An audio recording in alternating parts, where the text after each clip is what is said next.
പത്മാവതിയുടെ അച്ഛനും MLA ആയിരുന്ന പാവം മഹാദേവ് വർമ്മേ. നിർത്തടാ.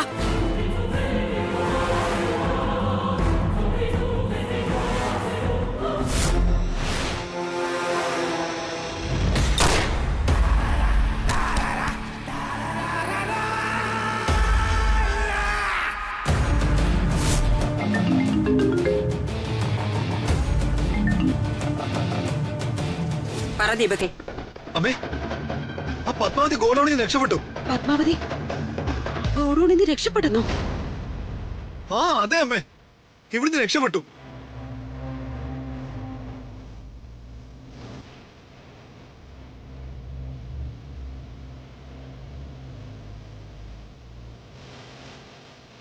നീ ഫോൺ വെക്കേ.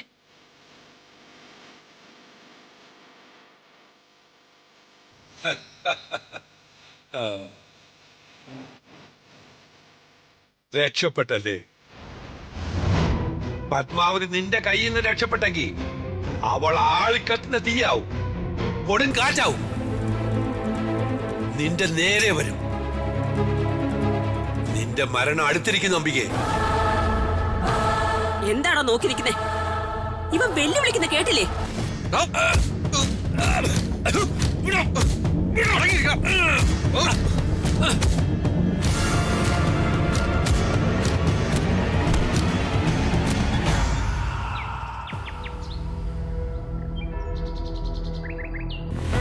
അവളെ അങ്ങനെ വിടരുത്.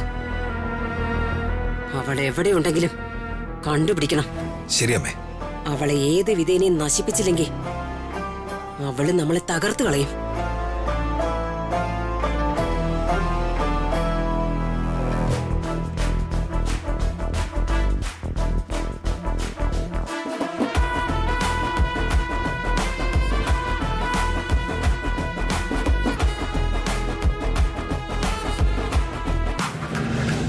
നിക്ക്, കറക്കൊക്കെ കഴിഞ്ഞോടി. കറങ്ങുന്നതൊക്കെ വേറെ ചിലരല്ലേ. നീ എന്ത് ഭാവിച്ചാടി? ഞാൻ ഒന്നും ഭാവിച്ചിട്ടില്ല അമ്മായി. അഹങ്കാര ഇവിടെ നാവിന്ന് വരുന്നത്. ഇവിടെ നിലയ്ക്ക് നിർത്തിയില്ലെങ്കിലേ അത് ഈ തറവാടിന് കൂടി നാണക്കേടാ. തറവാടിന് നാട്ടുകാർക്കൊക്കെ നാണക്കേട് ഉണ്ടാക്കുന്നത് ആരൊക്കെയാണെന്ന് എല്ലാവർക്കും അറിയാം.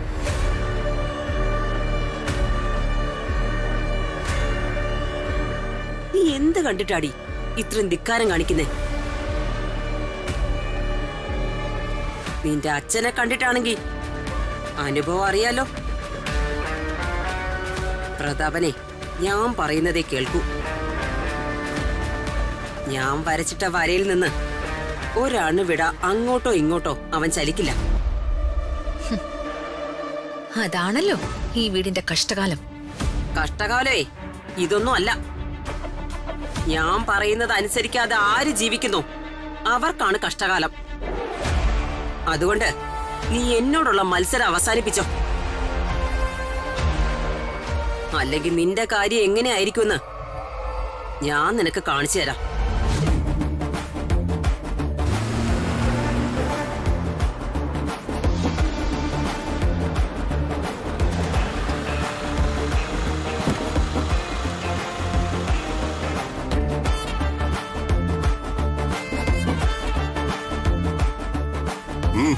എന്താ, എന്തെങ്കിലും പ്രശ്നമുണ്ടോ? ശരാ ഇല്ല, ഒന്നുമില്ല ഏട്ടാ, ഒരു പ്രശ്നവുമില്ല.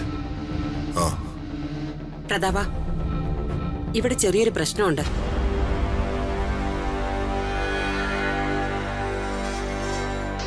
നമ്മുടെ തറവാടിന് അന്തസ്സും അഭിമാനവും ആഭിജാത്യവും ഉണ്ട്. അതൊക്കെ നശിപ്പിക്കാതിരിക്കാനാ ഞാൻ ഈ പറയുന്നേ. വെറുതെ നാട്ടുകാരെ കൊണ്ട് അതും ഇതൊന്നും പറയിപ്പിക്കരുത്.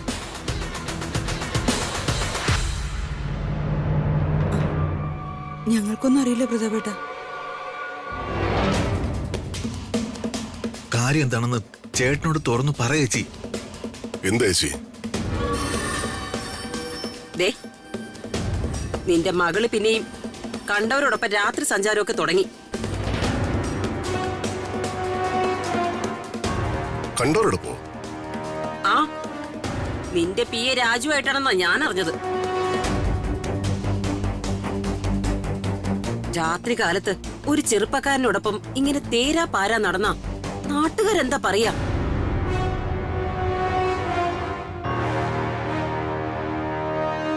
നേരാണോ? ഞാൻ ഈ കേട്ടെ. ഞാനൊരു സംഭവം അന്വേഷിക്കാൻ വേണ്ടി പോയത് സത്യം തന്നെയാ. പക്ഷേ ഞാൻ പ്രതീക്ഷിച്ചതിനെതിരായിട്ടാ ഉണ്ടായത്.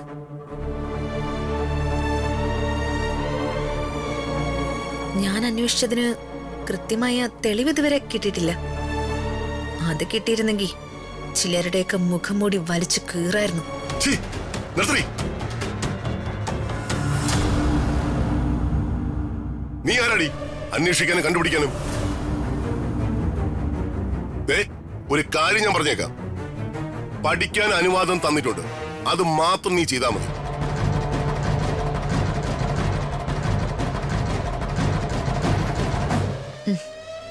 ശരി സർ.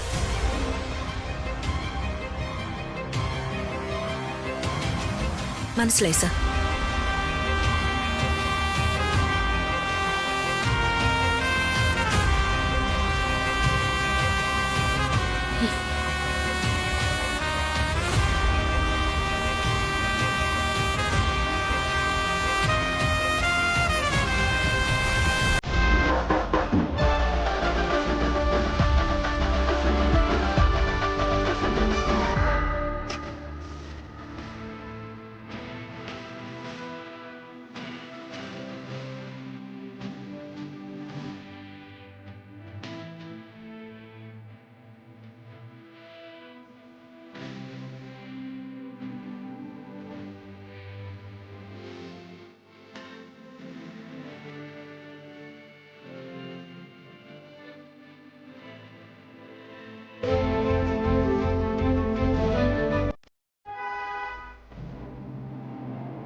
ആരേട്ടാ അത്?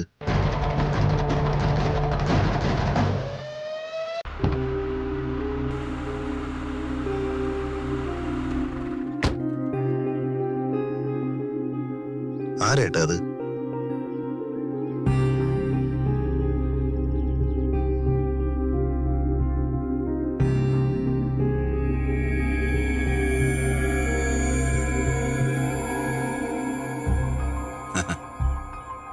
വർമ്മയ്ക്ക് എന്നെ മനസ്സിലായില്ലാന്ന് തോന്നുന്നു.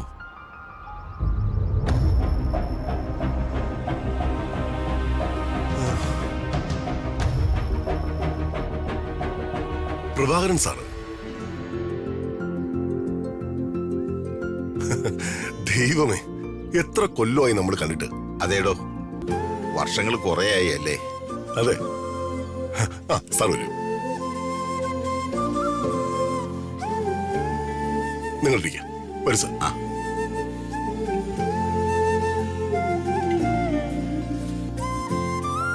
വരൂ സാർ, ഇരിക്കുക. ചേച്ചിക്ക് ആളെ മനസ്സിലായോ? അത് പ്രഭാകരൻ സാർ, റിട്ടയർഡ് DIG-യാ. ആ കാലപ്പഴക്കങ്ങള് ചിലരുടെ ഓർമ്മകൾ മാച്ചുകളയും. അതാ ഇവിടെ സംഭവിച്ചത്. അല്ല, സാർ എന്താ ഓർക്കാപ്പുറത്ത് ഈ വഴിക്ക്? ഇന്നലെ സെക്രട്ടേറിയറ്റ് വരെ ഒന്ന് വരണമായിരുന്നു. ആ, വന്ന കാര്യങ്ങളൊക്കെ ഞാൻ പരിഹരിച്ചു. പിന്നെ ഇവിടെ ഗസ്റ്റ് ഹൗസിൽ വന്ന് രാത്രി താമസിച്ചു. രാവിലെ മടങ്ങുന്ന വഴിയാണ് വർമ്മയെ കാണണമെന്ന് ഞാൻ വിചാരിച്ചത്. എന്നാൽ കണ്ടിട്ട് പോകാമെന്ന് കരുതി. വർമ്മയുടെ എല്ലാ വിവരങ്ങളും ഞാൻ അറിയുന്നുണ്ട്. അത് പ്രത്യേകം പറയേണ്ട കാര്യമില്ലല്ലോ. സംസ്ഥാനം ഭരിക്കുന്ന ആളല്ലേ, കാര്യങ്ങൾ അറിയാതിരിക്കൂ. എനിക്ക് ആത്മാർത്ഥമായ സന്തോഷമുണ്ട് തന്റെ ഈ വളർച്ച കാണുമ്പോൾ.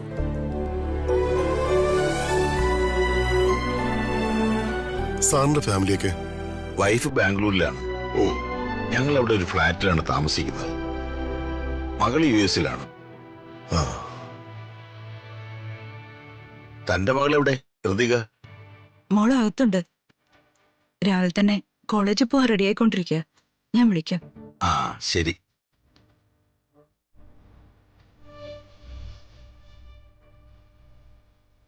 കുട്ടിയെ വർഷങ്ങൾക്ക് മുമ്പ് കണ്ടതാ. പിന്നെ അമ്പയ്ക്കും ശേഖരനും ഒരു മാറ്റവും ഇല്ലല്ലോ, അതുപോലെ തന്നെ ഇരിക്കുന്നു. സാറങ്ങ് വല്ലാണ്ട് മാറിപ്പോയി. അതാ എനിക്കൊരു ഡൗട്ട് തോന്നി. വാ.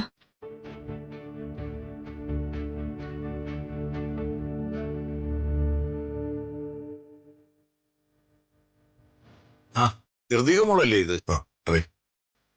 പണ്ട് കണ്ടതല്ലേ, കുട്ടി അങ്ങ് വളർന്ന് വലുതായിപ്പോയി. ഇത് സാക്ഷാൽ സൂര്യമംഗലം കൊട്ടാരത്തിലെ കുട്ടി തന്നെയാണ്.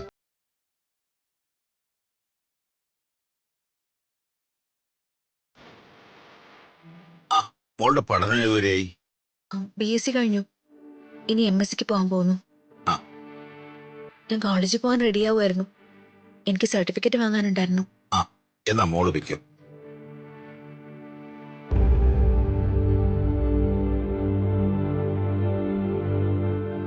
സരസ്വതി തമ്പുരാട്ടി തന്നെ, ഒരു സംശയവും വേണ്ട.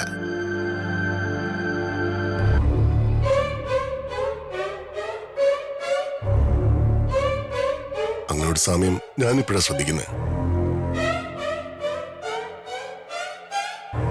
എന്താടോ പറഞ്ഞേ? എന്താ ഒരു ടെൻഷൻ പോലെ? ഏയ് ഇല്ല.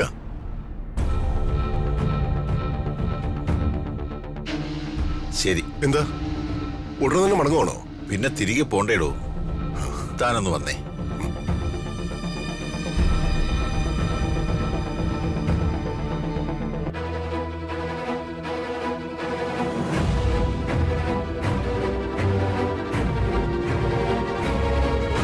എന്തായാലും വളരെ സന്തോഷമായി പറഞ്ഞേ. ഒത്തിരി നാളായല്ലോ നമ്മൾ കണ്ടിട്ട്. എനിക്ക് സന്തോഷമായി പ്രഭാരൻ സാറേ. താൻ എന്തായാലും ഭാഗ്യവാനാണോ പറഞ്ഞേ.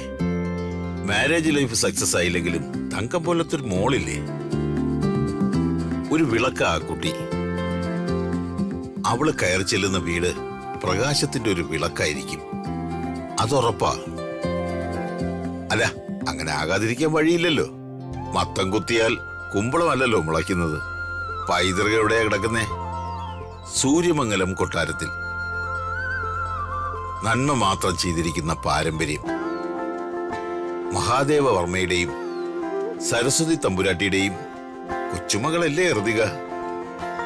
ആ കുട്ടിയെ സുരക്ഷിതമായ ഒരു കൈകളിൽ ഏൽപ്പിക്കേണ്ടത് പ്രതാപവർമ്മയുടെ ചുമതലയാ, തന്റെ കടമയാ. അല്ല, താനത് ചെയ്യുമെന്ന് എനിക്കറിയാം. ആ കുട്ടിയുടെ കണ്ണീര് വീഴാൻ താൻ ഇടവരുത്തില്ലെന്ന് എനിക്കറിയാം. ഋതികയുടെ കല്യാണം എന്നെ അറിയിക്കണം. എന്ത് തിരക്കുണ്ടെങ്കിലും തീർച്ചയായും ഞാൻ വരും. കല്യാണം ഉറപ്പിച്ചിട്ട് ഞാൻ സാറിന് അറിയിക്കാം. ആ, ശരി. എന്നാ ഞാൻ ഇറങ്ങട്ടെ പറഞ്ഞേ. ഓ ശരി സാർ, വീണ്ടും കാണാം. ശരി.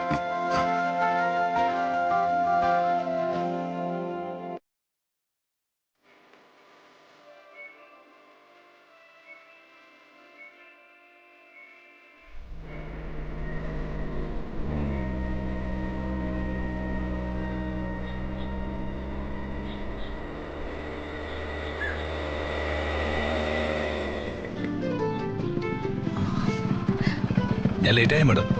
ഏയ് ഇല്ല. ഇനിയിപ്പൊ രാജു ലേറ്റ് ആയാലും എനിക്കൊരു കുഴപ്പമില്ല. രാജു വരുമല്ലോ. മാഡം കയറ്. ആ രാജു, ഇന്ന് വീട്ടില് ഒരു വിശേഷം ഉണ്ടായി. എന്ത് വിശേഷം? വീട്ടിലൊരു ഗസ്റ്റ് വന്നു. അച്ഛനെക്കാളും ഏജ്ഡ് ആയിട്ടുള്ള ഒരു അങ്കിള്. എന്റെ അമ്മയുടെ വീട്ടുകാരെ കുറിച്ചാ അങ്കിള് പറഞ്ഞതൊക്കെ. അങ്ങനെ ആദ്യമായിട്ട് എന്റെ അമ്മയുടെ കുടുംബക്കാരെ കുറിച്ച് നല്ലത് പറയുന്നത് കേട്ടു. ഋതിക മേഡത്തിന്റെ അമ്മയുടെ വീട്ടുകാര് അത്ര മോശക്കാരാണെന്ന് ആരും ഇതുവരെ പറഞ്ഞിട്ടില്ലല്ലോ. അതില്ല. എന്തായാലും ആ അങ്കിളിനോട് വലിയ ബഹുമാനായിരുന്നു എന്റെ അച്ഛന്. അല്ല, ഇങ്ങനെ ഇവിടെ വർത്താനം പറഞ്ഞു തന്നാ മതിയോ? സർട്ടിഫിക്കറ്റ് വാങ്ങാൻ പോട്ടെ? പോണം. മാഡം കേറ്.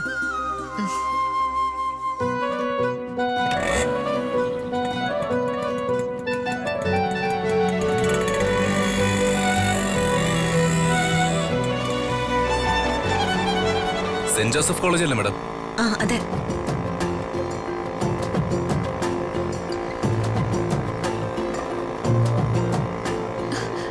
രാജു, ഈ കാറ്റിന് എന്തൊരു കുളിരല്ലേ. മഞ്ഞ് നിറഞ്ഞ പ്രഭാതമല്ലേ മാഡം, കുളിര് കാണും. ഈ യാത്രയ്ക്കും ഒരു കുളിരുണ്ട്.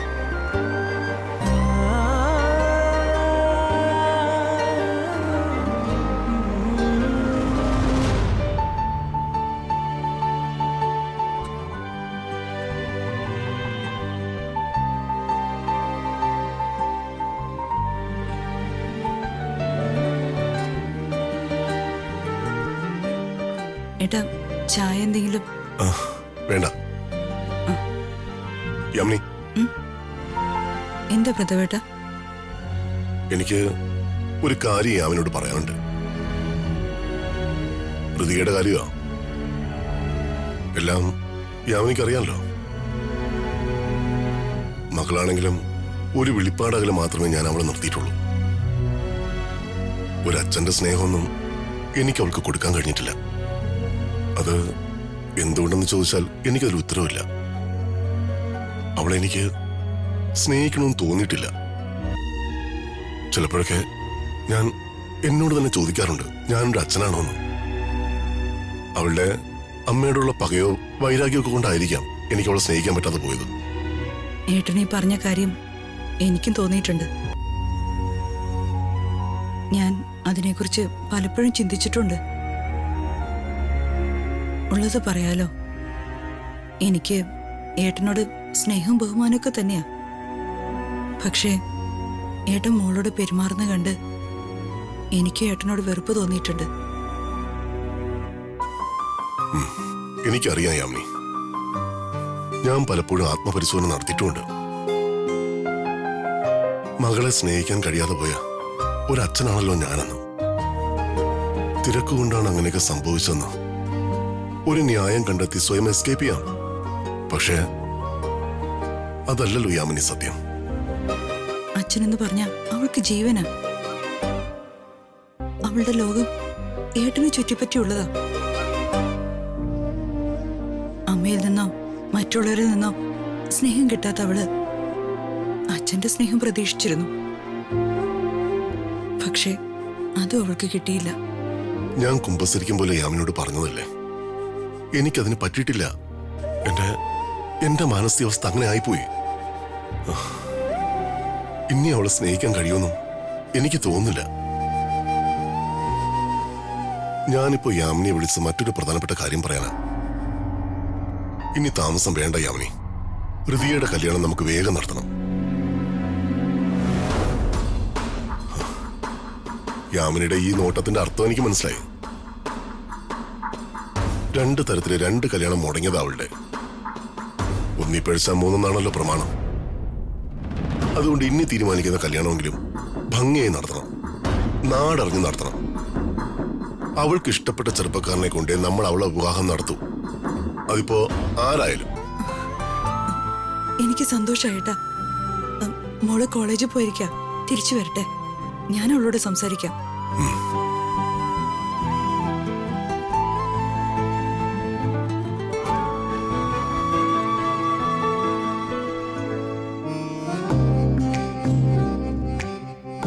വടക്കേടത്ത് പാർവതി 25,000 രൂപ. പൂമുഖത്തിൽ ഭാനുമതി 50,000 രൂപ. അമ്മേ, എന്താ മോളെ? അമ്മ ഇങ്ങനെ കണക്ക് എഴുതിക്കൊണ്ടിരുന്നാ മതിയോ? പിന്നെ ഞാനെന്ത് വേണം? എന്ത് വേണോന്നോ? അമ്മയ്ക്ക് എന്റെ കാര്യത്തിൽ യാതൊരു ഉത്തരവാദിത്വം ഇല്ലേ? അതെന്താടി നീ അങ്ങനെ ചോദിച്ചേ? നിന്നെ നല്ലൊരു വഴിക്കാക്കാനല്ലേ ഞാൻ ജീവിക്കുന്നേ. നീ ഭാവിയിൽ നല്ല അന്തസ്സായിട്ട് ജീവിക്കണം. അതിനാ ഞാൻ കഴുത്തറുത്ത് പലിശ വാങ്ങിച്ച് കാശുണ്ടാക്കുന്നത്. ഞാൻ ചോദിക്കാൻ വന്നത് അതൊന്നുമല്ല. അമ്മ രാധമ്മയുടെ വീട്ടിലേക്ക് പോകുന്നില്ലേ? അശ്ശോ അമ്മേ, അംബികമ്മയോടും പറഞ്ഞ കാര്യമില്ലേ? അമ്മ അതേപോലെ രാധമ്മയുടെ വീട്ടിൽ പോയി പറയുന്നില്ലേന്ന്. ഓ, നിന്റെ കല്യാണക്കാര്യം. അതിനെന്താ അമ്മയ്ക്ക് ഇത്ര മടി? അത് എന്റെ കാര്യം ആയതുകൊണ്ടാണോ? നീ എന്താ രമ്യ ഇങ്ങനെയൊക്കെ പറയുന്നേ? നിന്റെ ഇഷ്ടം കരുതിയാ എനിക്ക് താല്പര്യമില്ലെങ്കിലും ഞാൻ ഇതിനൊക്കെ സമ്മതിക്കുന്നത്. ശ്രീലക്ഷ്മി എന്റെ മരുമകളായി അംഗീകരിക്കണം പോലും. അക്കാര്യം വെറുതെ ഒന്നുമല്ലല്ലോ ചെയ്യുന്നേ. മൊത്തം 1.5 കോടി രൂപയുടെ കച്ചവടമല്ലേ? അതേടി, ഞാൻ കച്ചവടക്കാരിയാ, കൊള്ളക്കാരിയാ. ചാവുമ്പോ സ്വർഗത്തിലേക്ക് കൊണ്ടുപോകാനല്ലേ ഞാനിത് സ്വരിക്കൂട്ടുന്നത്. ചാവുമ്പോ എങ്ങോട്ട് കൊണ്ടുപോവാന്നാ പറഞ്ഞേ? സ്വർഗത്തിലേക്ക്. നീ എന്തിനോട് ചിരിക്കുന്നേ? അമ്മേ, ഈ മനുഷ്യന് ദ്രോഹം ചെയ്ത് കാശുണ്ടാക്കുന്നവരൊക്കെ സ്വർഗത്തിലേക്കല്ല പോകുന്നേ, നരകത്തിലേക്കാ. അവർക്കേ നരകമാ ദൈവം വിധിച്ചിരിക്കുന്നെ. ഞാൻ മനുഷ്യന് ദ്രോഹമൊന്നും അല്ല ചെയ്യുന്നേ, മനുഷ്യന് ഉപകാരമുള്ള കാര്യം. പലിശക്കാണെങ്കിലും മനുഷ്യന് കാശ് കൊടുക്കാൻ ഒരാള് വേണ്ടേ? മാത്രമല്ല അതിന്റെ ഒരു ചെറിയൊരു ഓഹരി ഞാൻ അമ്പലത്തിലും കൊടുക്കുന്നുണ്ട്. ആ, അതെന്തെങ്കിലും ആവട്ടെ. അംബികാമ്മയുടെ വെച്ച വ്യവസ്ഥകൾ പറഞ്ഞ് എന്റെ കല്യാണം ഉറപ്പിക്കാൻ അമ്മ എപ്പോഴാ രാധമ്മയുടെ അടുത്തേക്ക് പോകുന്നേ? ഒരു മംഗളകാര്യം പറയാൻ പോവല്ലേ, ഒരു നല്ലൊരു നേരം നോക്കി പോ. ഞാൻ തന്നെ പൊയ്ക്കോളാം, നീ സമാധാനായിട്ട് നിക്ക്.